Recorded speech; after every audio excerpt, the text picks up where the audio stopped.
मजा आएगा ना भिड़ो। दोस्तों आपका 9 दिसंबर को कक्षा 11वीं का अर्थशास्त्र का अर्धवार्षिक परीक्षा का पेपर है। लगातार दोस्तों मैं आपको तैयारी कराते जा रहा हूँ। ओके, जैसे जैसे पेपर आपका कल आपका पेपर है तो कि आपको क्या डर बढ़ता जा रहा होगा। मेरे को तो ऐसा धक धक हो रहा है, मेरे को भी हो रहा होगा, समझ में नहीं आ रहा होगा कि क्या तैयारी किया जाए। तो आज इस वीडियो में सबसे पहले तो मैं आपको यही बताना वाला हूँ कि क्या तैयार करना है। अभी आपके पास कम समय, लेकिन कम समय में भी आप क्या है इकोनॉमिक सब्जेक्ट की तैयारी कर सकते हैं। तो बचे हुए समय का अगर सदुपयोग करते हैं तो आप क्या है प्रॉपर आपकी तैयारी हो जाएगी। अब पढ़ना क्या क्या है ये आप जान लेते हैं। तो देखिए सबसे पहले दोस्तों मैंने आपको क्या है महत्वपूर्ण प्रश्न आपको बताए थे इकोनॉमिक सब्जेक्ट के, तो वो आपको तैयार कर लेने हैं। इसी वीडियो के पिन कमेंट में मैं आपको क्या इंपॉर्टेंट क्वेश्चन की आपको वीडियो दे दूंगा, तो आप उसे देख लीजिएगा। उसमें केवल मैंने आपको 2 अंक की, 3 अंक की, 4 अंक की वाले जो प्रश्न बताए हैं उनको आपको दोस्तों क्या है तैयार करके रखना है।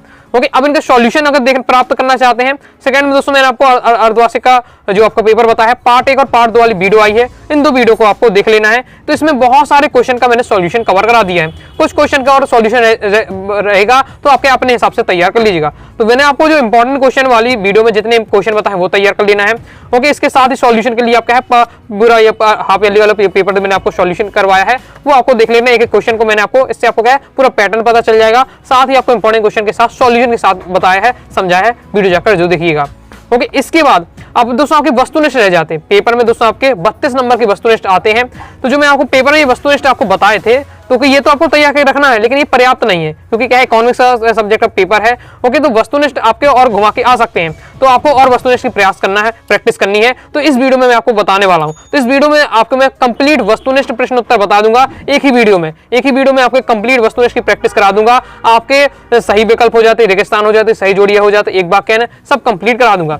तो बस आपको वस्तुनिष्ठ की अगर प्रैक्टिस करनी है, इसी वीडियो को ध्यान से अंत तक देखना है। एक एक क्वेश्चन का सॉल्यूशन तैयार करते जाना है वीडियो को देखते ही देखते, क्योंकि अब इतना समय नहीं है कि आप क्या अलग से सॉल्यूशन तैयार करें। इसलिए दोस्तों वीडियो को देखते ही देखते आपको सॉल्यूशन तैयार करते जाना है। चलिए देख लेते हैं। अति महत्वपूर्ण वस्तुनिष्ठ प्रश्नोत्तर की पूरी मैराथन होने वाली है, एक भी प्रश्न नहीं छूटने वाला है। मंजिल पानी है तो दिल में लगन जरूरी है, सोचने से ज्यादा कोशिश करना जरूरी है। देख ले, सबसे पहले हम दोस्तों देखेंगे बहुविकल्पी प्रश्न। पहला है सांख्यिकी के जनक के रूप में जाने जाते हैं, तो गॉडफ्राइड एंकन वालों का है सांख्यिकी जनक कहा जाता था। द्वितीयक समंकों से स्रोत है, तो देखिए द्वितीयक समंकों जो स्रोत है, समंक यानी आंकड़े, तो द्वितीयक आंकड़ों के सभी स्रोत हैं। जनगणना भी भारतीय रिजर्व बैंक की और SO भी। ओके, इसके बाद नेक्स्ट है किसी वर्ग की ऊपरी सीमा और निचली सीमा के बीच के अंतर को हम क्या कहते हैं वर्गांतर कहते हैं। वर्गांतर कहते हैं, वर्ग का अंतर होता है वो वर्गांतर। जैसे किसानों की मुख्य समस्या क्या है, ये उपरोक्त सभी आपकी उपरोक्त दोनों ही आपकी किसानों की मुख्य समस्या है। देखिए कृषि साख भी है, विपणन भी, ये दोनों समस्या हैं। आगे तो हमारा नेक्स्ट क्वेश्चन है वर्तमान में कौन सा सेक्टर भारत में सबसे बड़ा रोजगार प्रदान करता है, तो तृतीयक क्षेत्र को क्या कहते हैं सेवा क्षेत्र भी कहा जाता है। तो ये सबसे बड़ा रोजगार प्रदान कर रहा है। वायुमंडल की निम्न में से किस परत को ओजोन पाई जाती है, तो समताप मंडल में। सांख्यिकी गणना का विज्ञान है, यह कथन किसने कहा था, तो ये कथन कहा था A.L. बाउले ने कहा था। आंकड़ों के वर्गीकरण को में पहला कदम है, तो वर्गीकरण किया जाता है। फिर नेक्स्ट दोस्तों हमारा क्वेश्चन है गुणात्मक मापन के लिए सर्वाधिक प्रयुक्त औसत है, तो बोलते हैं मध्यिका। गुणात्मक मापन निकालना है तो सबसे सही रहता है मध्यिका। फिर नेक्स्ट क्वेश्चन है सहसंबंध गुणांक सदैव स्थिर होता है, तो सहसंबंध दोस्तों आपका -1 और +1 के बीच में रहता है। आर्थिक विकास नीति में सुधार को तीव्र गति से लागू करने का निर्णय लिया गया, तो 1991 में लिया गया। मानवीय पूंजी निर्माण की एक समस्या है, तो जनसंख्या वृद्धि का है मानवीय पूंजी निर्माण की एक प्रमुख समस्या है। आगे और हम दोस्तों बहुविकल्पी प्रश्न देख लेते हैं। अर्थशास्त्र के विभाग है, तो अर्थशास्त्र के 5 विभाग होते हैं। 10 और 15 के वर्ग अंतराल बताना। तो देखिए वर्ग अंतराल कैसे निकालना पड़ता है, उच्च सीमा से हमें दोस्तों निम्न सीमा घटा देनी है, तो वर्ग अंतराल आ जाएगा। यही हमारा वर्ग अंतराल होता है। तो 15 में से 10 जाएंगे तो 5 आ जाएगा। आयत चित्र है, तो आयत चित्र हमारे क्या होते हैं द्विविमीय आरेख होते हैं। समांतर माध्यम से पदों के विचलन का योग सदैव बराबर होता है, तो इसके 0 के बराबर होता है। नेक्स्ट है हमारा यदि r धनात्मक है तो x और y के बीच से संबंध किस प्रकार होगा, तो जब वह y बढ़ता है तो आपको x भी बढ़ेगा। अगर धनात्मक से संबंध है तो एक के बढ़ने से दूसरा भी आपका बढ़ता है, तो y बढ़ता है तो x भी बढ़ता है। नेक्स्ट क्षेत्रीय ग्रामीण बैंक की स्थापना कब हुई, 1975 में हुई। जब कोई व्यक्ति अपनी आवश्यकता को संतुष्ट करने के लिए वस्तुएं खरीदता है तो कहलाता वो उपभोक्ता कहलाता है। जब भी हम क्या है सामान खरीदते हैं अपनी आवश्यकताओं की पूर्ति के लिए तो उपभोक्ता कहलाते हैं। निम्नलिखित में से खंडित या विविक्त चर हैं, तो छात्रों की संख्या हो जाएगी वो आपकी क्या है विविक्त चर के अंतर्गत आएगा, खंडित चर के अंतर्गत आता है। आगे देख लेते हैं। आगे नेक्स्ट हमारा क्वेश्चन है किसी भी वितरण में चर का वह मूल्य जिसकी आवृत्ति सबसे अधिक होती है बहुलक कहलाता है। यह कथन किसने किया, यह कथन दिया था किनी तथा किपिंग ने। जैसे समानता मुद्रास्फीति के परिकलन में किसका प्रयोग किया जाता है? थोक कीमत सूचकांक का प्रयोग किया जाता है। भारत सरकार ने योजना आयोग का गठन कब किया? तो 15 मार्च 1950 को किया था। धारणीय विकास की रणनीति, अभी तो सिलेबस में है नहीं है अर्धवार्षिक में, तो आपको स्किप कर देना, तो कंप्लीट हो जाते हैं।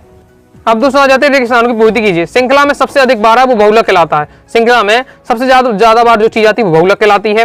तो दोस्तों आपको क्या है, माध्य मध्यिका बहुलक, तीनों की आपको परिभाषा तैयार कर लेनी है, साथ इनकी विशेषताएं तैयार कर लेनी है, इनके दोष तैयार कर लेने हैं और इनको कैसे निकालना पड़ता है ये सीख लेना। इनसे संबंधित जरूर क्वेश्चन आएगा। नेक्स्ट है आपका वैश्वीकरण का प्रमुख उद्देश्य डेडेस में वृद्धि करना है, तो आयात निर्यात में। मानवीय संसाधनों में निवेश की क्रिया को डेडेस निर्माण कहा जाता है, तो पूंजी निर्माण कहा जाता है। नए उभरते रोजगार मुख्यतः क्षेत्र से मिल रहे हैं, तो सेवा क्षेत्र यानी प्रत्येक क्षेत्र से अधिकतम रोजगार मिलता है। नेक्स्ट 4 व्यक्तियों को मजदूरी पर काम देने वाले प्रतिष्ठान को डेडेस क्षेत्र कहा जाता है, तो अनौपचारिक क्षेत्र कहा जाता है। 1956 में डेडेस की प्रथम पंचवर्षीय योजना शुरू की गई, तो पाकिस्तान की वह प्रथम पंचवर्षीय योजना शुरू की गई थी।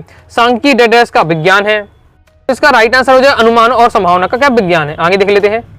आगे नेक्स्ट क्वेश्चन है, यादृच्छिक प्रतिचयन के अंतर्गत प्रत्येक व्यक्ति को सूचना प्रदान हेतु चुने जाने की संभावना होती है, क्या समान होती है? समग्र के एक छोटे से भाग को डेडेस कहते हैं, तो प्रतिदर्श कहते हैं। ओके, आगे देख लेते हैं। यादृच्छिक चयन क्या कहलाता है? यादृच्छिक चयन होता है जैसे बिना नकल की एक बॉक्स में मैंने 200 क्या है 5 प्रकार के 5 रंगों की क्या है बॉल डाल दी और उनके बॉल एक समान है, एक ही आकार के हैं और फिर उनको बॉक्स में क्या है मिक्स कर दिया, बंद कर दिया था, फिर मैं क्या है बिना देखे उसे उठाता हूँ, तो वो यादृच्छिक कहलाता है। ओके, तो किसी भी चीज में अगर किसी बॉल उठाने की जो प्रोबेबिलिटी होगी, प्रायिकता होगी, वो क्या है सब बराबर होगी, वही पूछा जा रहा है। नेक्स्ट हमारा समग्र के एक छोटे ऐसे भाग को क्या प्रतिदर्श कहते हैं। व्यक्तिगत श्रेणी में मध्यिका की गणना का सूत्र, मध्यिका की गणना के सूत्र किस प्रकार से किया जाता है? आपका n+1वां पद बटे होता है 2। नेक्स्ट है आजकल विश्व के सामने विश्व ताप में वृद्धि और ओजोन परत में क्षय 2 प्रमुख पर्यावरणीय समस्या है। अब ये अभी आपका नहीं आने वाला, क्योंकि ये सिलेबस अभी आपके अर्धवार्षिक परीक्षा में ये वाला चैप्टर नहीं आना है। आगे देख लेते हैं। आगे रेगिस्तान और देख लेते हैं। डेडेस सभी आर्थिक समस्याओं की जड़, तो अभाव होता है, सभी आर्थिक समस्याओं की जड़ है। सारणीय समंकों के डेडेस की प्रक्रिया है, तो प्रस्तुतिकरण की प्रक्रिया है। स्थान के आधार पर आंकड़ों का वर्गीकरण डेडेस वर्गीकरण कहलाता है। स्थान के आधार पर अगर वर्गीकरण हो तो स्थानिक वर्गीकरण कहलाता है। बहुलक विकार का औसत है, तो अनिश्चित या स्पष्ट औसत है, बहुत ज्यादा इंपॉर्टेंट है। आर्थिक बैरोमीटर कहलाते हैं। निर्देशांक और सूचकांक की बात है, तो निर्देशांक या सूचकांक आपके आर्थिक बैरोमीटर कहलाते हैं। प्रीवियस पेपर में कई बार क्वेश्चन आ चुका है। ओके, कार्यबल में महिलाओं की भागीदारी दर शहरी क्षेत्रों की तुलना में क्या है ग्रामीण क्षेत्रों में अधिक मिलती है। नेक्स्ट है प्राथमिक आंकड़े या प्राथमिक समंक डेडेस होते हैं, मौलिक होते हैं। वास्तविक माध्य के लिए विचलनों को जोड़ डेडेस से होता है, तो 2 से होता है। 3 मध्यिका -2 माध्य बराबर होता है बहुलक, इंपॉर्टेंट है ये आपका। आगे देख लेते हैं। नेक्स्ट है निर्देशांक एक डेडेस माप है, तो एक है संख्यात्मक सापेक्षित माप है। राष्ट्रीय साक्षरता मिशन की स्थापना डेडेस शिक्षा को प्रोत्साहित करने के लिए की गई थी, तो महिला शिक्षा को प्रोत्साहन करने के लिए की गई थी। मांग में कमी डेडेस बेरोजगारी का मूल कारण है, तो चक्रीय बेरोजगारी के जो मूल कारण है वो है मांग में कमी। आगे देख लेते हैं। अब दोस्तों हम देखेंगे सत्ता से देख लेते हैं। तो पहला इसमें हमारा है मध्यिका चरम प्रेक्षणों द्वारा अनुचित रूप से प्रभावित होती है, तो असत्य हो जाएगा। मुद्रास्फीति को थोक मूल्य सूचकांक में परिवर्तन के रूप में मापा जाता है, सत्य हो जाएगा।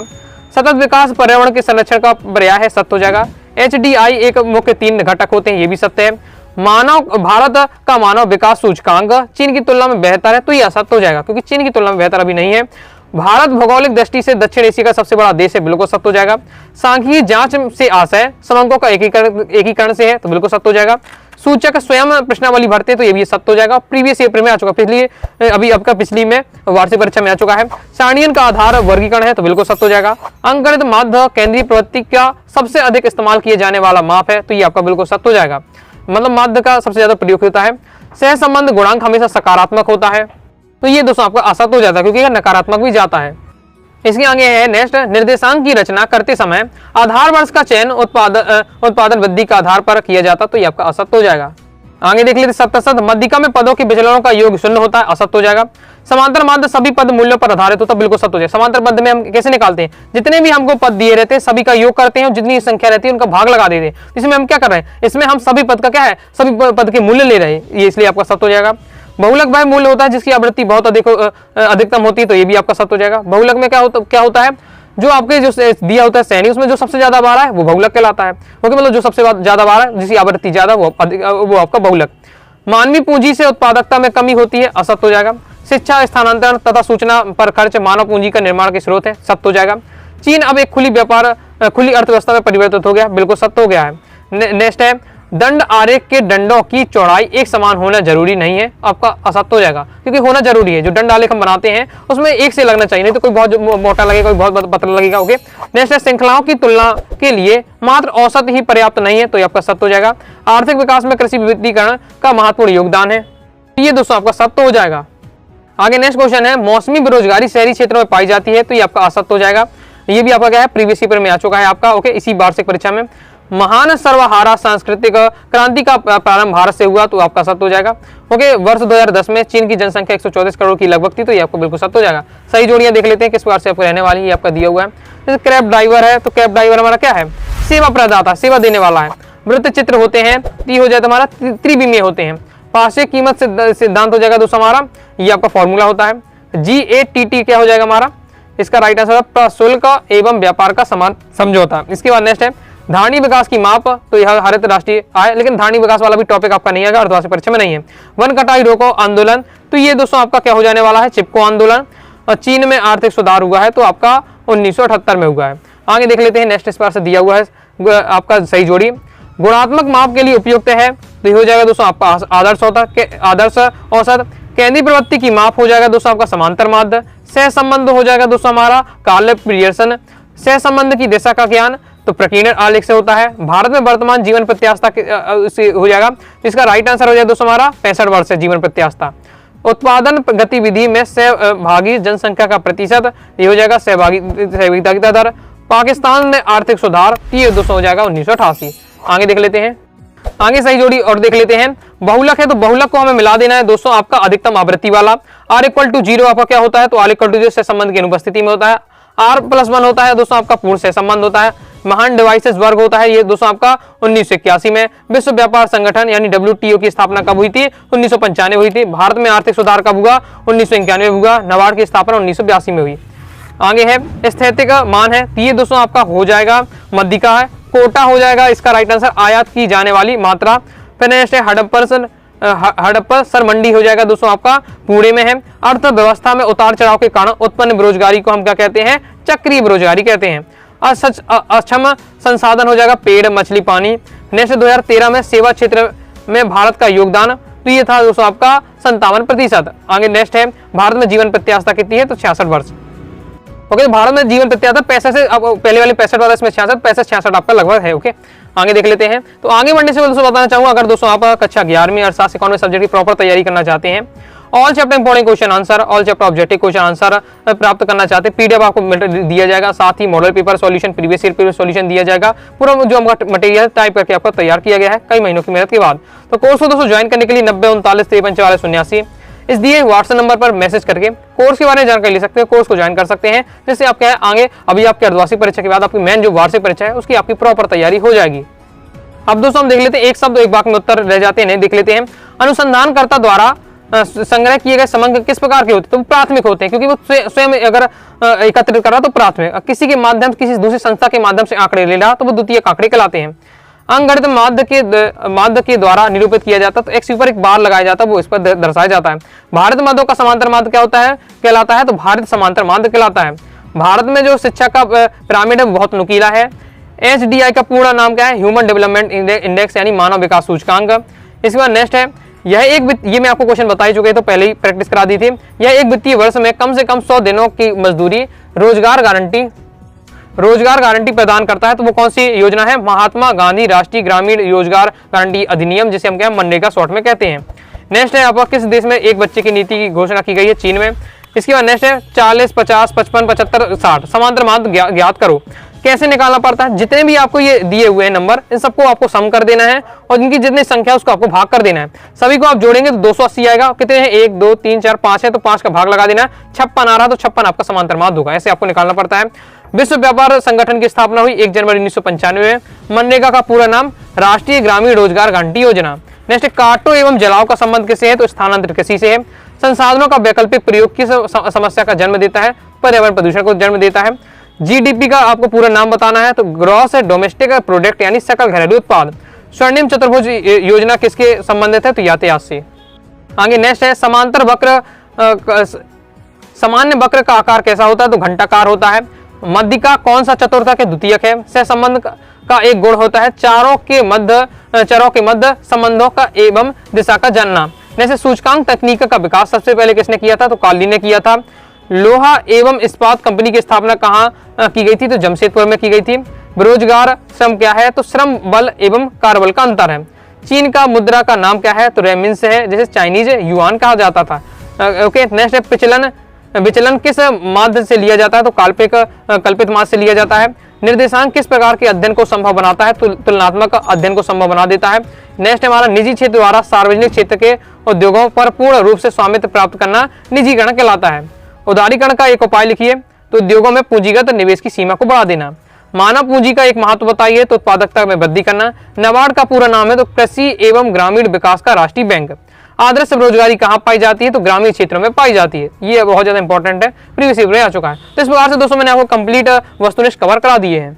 इस प्रकार से दोस्तों हमने कंप्लीट वस्तुनिष्ठ देख ली। सभी दोस्तों आपको तैयार कर लेना। बाकी क्वेश्चन आंसर की प्रैक्टिस करना चाहते हैं तो इंपॉर्टेंट क्वेश्चन बता दिए हैं।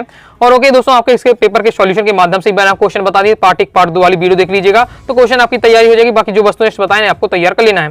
क्वेश्चन की वीडियो देखना चाहते हैं क्वेश्चन आंसर के, तो इसी वीडियो के पिन कमेंट में लिंक दे दूंगा, तो वहां से जाकर आप देख लीजिएगा। तो आई दोस्तों आपको वीडियो पसंद है, वीडियो लाइक करके सब्सक्राइब जरूर कर दीजिएगा। साथ ही दोस्तों टेलीग्राम चैनल और व्हाट्सएप चैनल को ज्वाइन कर लीजिएगा। कोई दोस्तों डाउट आता है कमेंट से आप जरूर पूछिएगा। मिलते हैं नेक्स्ट वीडियो में, तब तक के लिए बाय बाय।